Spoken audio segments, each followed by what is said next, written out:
Assalamualaikum warahmatullahi wabarakatuh. Alhamdulillahilladzi khalaqal insan wa khalaqas samawati wal ard wa ja'ala zulumati wan nur. Asyhadu an la ilaha illallah wahdahu la syarikalah wa asyhadu anna Muhammadan abduhu wa rasuluh la nabiyya ba'dah. Allahumma salli ala Muhammad wa ala ali Muhammad.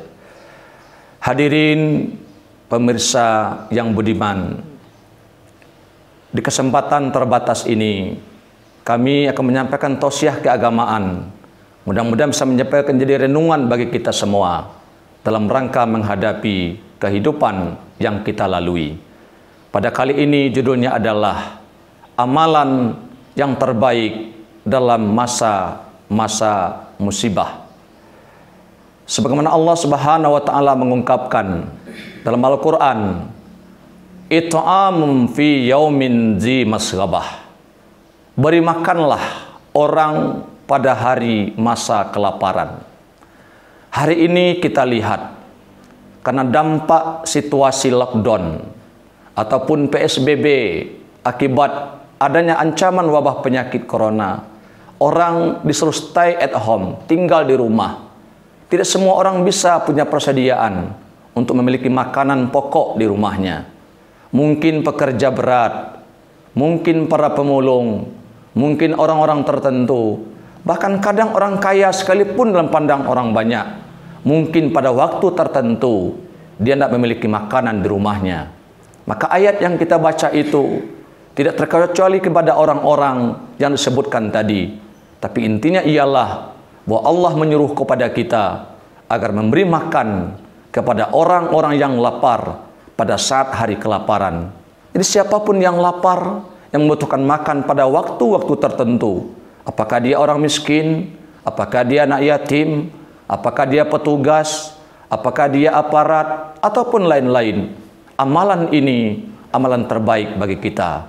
Bahkan disebut dalam keterangan-keterangan agama kita, lebih baik daripada berhaji ke Baitullah, lebih baik daripada berumrah ke Makkah, dan jihad, bahkan jihad kemedan perang sekalipun mengangkat senjata, memberi makan orang-orang miskin, memuliakan anak-anak yatim, memberikan sebagian harta untuk kebutuhan tersebut, merupakan amalan terbaik bagi kita.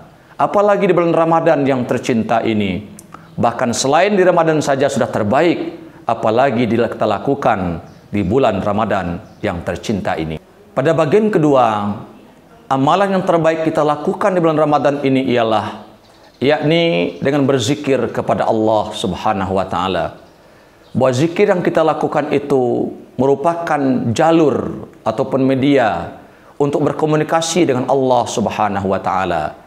Dapat kita rasakan dalam diri kita bahwa ketenangan batin, ketenangan diri, kekhusyukan dalam ibadah tergantung bagaimana ketulusan, keikhlasan, kebersihan hati kita. Maka untuk kita berzikir kepada Allah Subhanahu wa taala dalam rangka membersihkan hati, membersihkan jiwa, sehingga kebersihan hati dan kebersihan jiwa itu membuat kita dekat dengan Allah Subhanahu wa taala.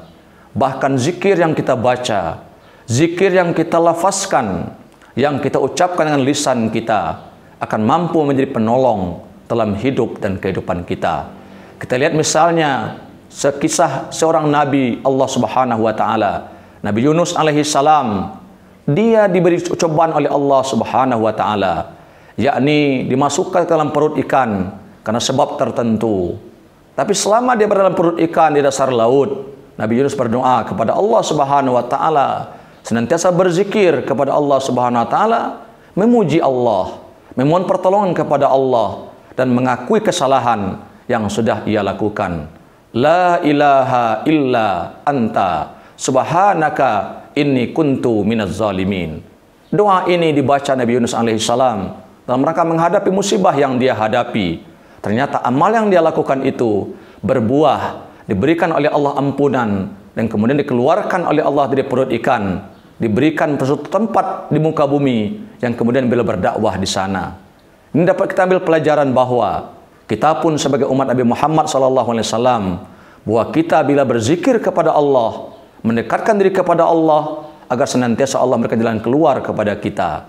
Kesulitan, musibah yang kita hadapi itu akan dapat berganti dengan solusi yang terbaik dalam kehidupan kita. Selain itu, pun kita kenal Nabi Musa alaihissalam. Nabi Musa bermohon kepada Allah Subhanahu wa taala menghadapi Firaun yang sangat kejam.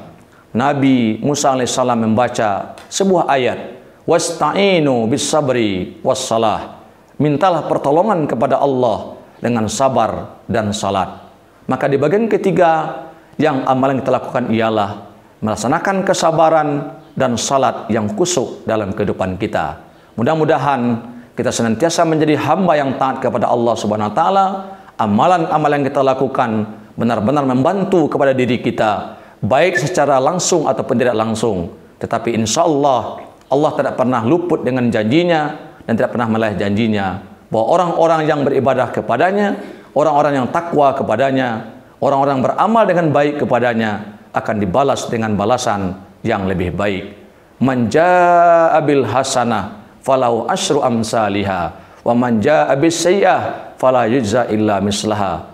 Bahwa siapa yang berbuat kebaikan akan dibalas oleh Allah seminimalnya 10 kali lipat, dan siapa yang berbuat kejahatan ataupun berbuat kezaliman tidak akan dihukum oleh Allah kecuali setimpal dengan kesalahan yang ia lakukan.